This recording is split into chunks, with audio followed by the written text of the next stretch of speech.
Now, Lotte, you have a really wonderful book, which I haven't read because it's in Dutch, but I love the sound of it.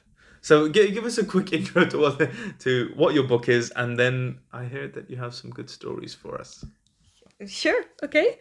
My book is called De nieuwe kleren van het ego in Dutch, which translates to The Ego's New Clothes. And the book is also kind of written like a fairy tale. It's a fairy tale full of my embarrassing stories. Your embarrassing my stories? My personal embarrassing stories. Yeah. So the book is about how to deal with difficult emotions, and mostly how to deal with your ego around the difficult emotions like shame and guilt. There's something so wonderful about sharing the embarrassing things that we've been through, because you're taking ownership of them, huh? Absolutely, yes. So how about we use this forum for both of us, well, you particularly, take ownership of some of your embarrassing stories again after the book. Yes. Lotte, tell us a story. Okay. So the first story that pops into my head is a story of when I was working for a big consultancy firm. And it was one of my first jobs, and I took it quite seriously.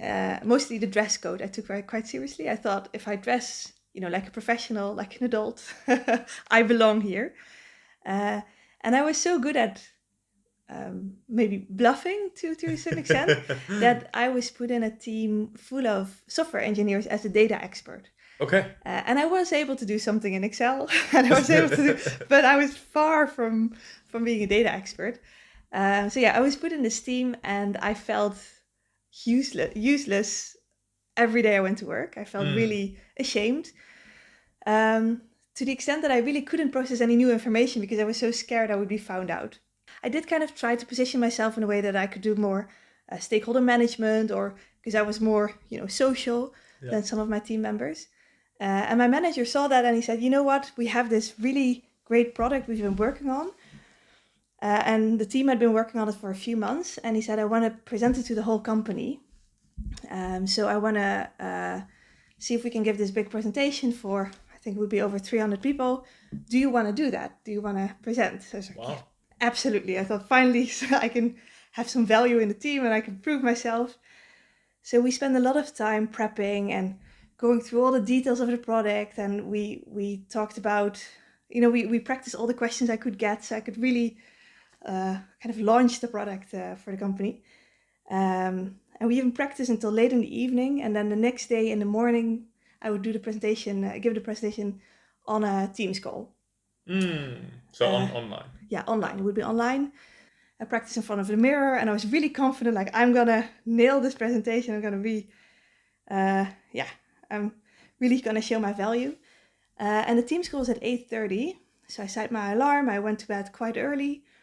And then the next morning I woke up feeling really well rested, and looked at my phone, and I saw that I had about 14 WhatsApp messages and 10 missed calls. Oh dear. And I looked at the time, and it was 9:30. Ouch. And I don't know if you know this feeling where sometimes you just feel ashamed or you feel guilty, but you feel there's so nothing you can do anymore that you just feel numb, and you just kind of don't move and just hope the world will disappear. So just go back to bed. Yeah, or stay in bed in my case. So I felt so overwhelmed. So the kind of the one thing I thought of that could save my face in this, could help me save face in this team was just, it was gone.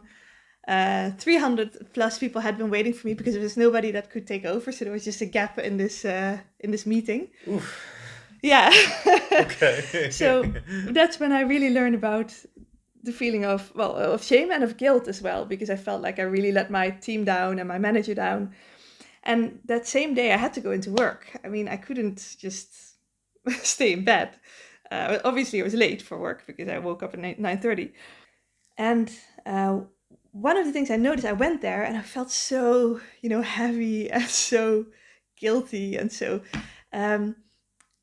as I noticed, I started telling everybody about how I had felt that morning and how I overslept and how I was useless. And I started telling this story over and over again to people. And at some point I thought, what am I doing? What is my point? Like, why am I telling everybody that doesn't know about how useless I am, and I realized that that I was kind of confessing. I was trying to confess my sins in a way. Yeah.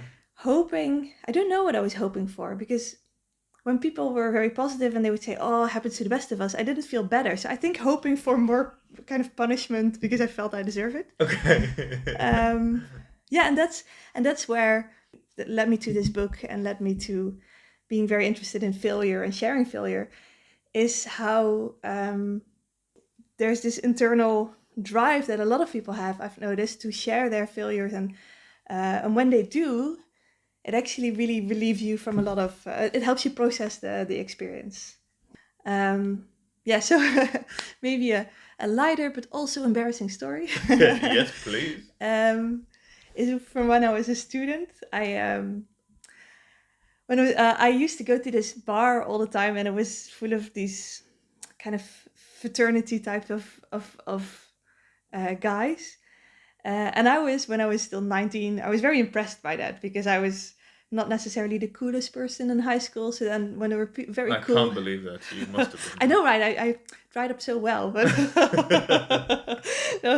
so yeah, there were all these guys that I considered to be very cool. And one of them showed interest in me. So I tried to also be very suave about it and kind of hard to get.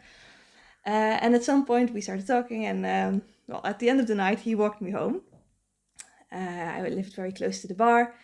And as you do when you're 19, or also when you're older, we started making out. And I remember it was really cold outside. It was freezing, and I was shivering. And yeah, we were making out, and he put his very cold hands under my shirt. And I thought, that's a good idea. That's actually very smart, because I am very cold right now, and he's probably a lot warmer.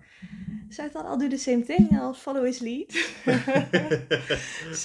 he was wearing one of these really nice, dress shirts tucked into his trousers. So I thought, okay, I'll just pull it a little bit, and then I can put my hands under the shirt and see where the night takes us. But I couldn't get it out of his trousers, so I pulled it a few times. And I thought, oh, you really put it in very deep in the trousers.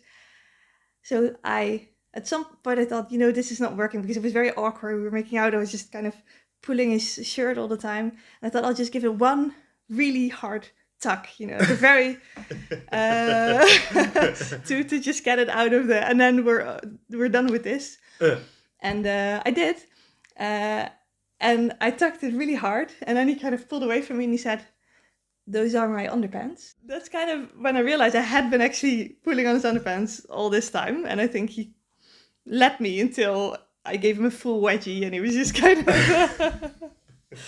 And the cool thing about stories is, I remember I was a little tipsy that night, and I just went inside and I went to bed and I started thinking about it. And then I realized, like, oh, what happened? I started feeling quite ashamed. And I told a few friends of mine, and they thought it was hilarious the day after. So the story kind of started going around because people thought it was such a funny story. My friends gave him the nickname Tommy Underpants. That became a thing because they thought it was very funny. And at some point, the story spread enough that people would sometimes come up to me in a bar and be like, hey, you're the girl from Tommy Underpants. And then even years later, I went back to that same bar, I think about 3 years after I had already left the city. Yeah. And I wasn't living there anymore. And I came in, I came into the bar and I just ordered a beer there and I didn't know anybody anymore. And somebody came up to me and they said, Tommy Underpants. So I think that really shows the power of stories. Absolutely. And about how they can really resonate with people in surprising ways. Yeah. I love that. Thank you very much. Thank you for having me. Thank you for listening to this week's episode of The World is Storytelling with me, Ronnie. To support the continuation of The World is Storytelling, follow us, subscribe wherever you get your podcasts, buy the book, and book yourself an inspirational workshop on how storytelling and the sharing of stories can make the world a better place. Thanks again for listening, and have a wonderful, wonderful day.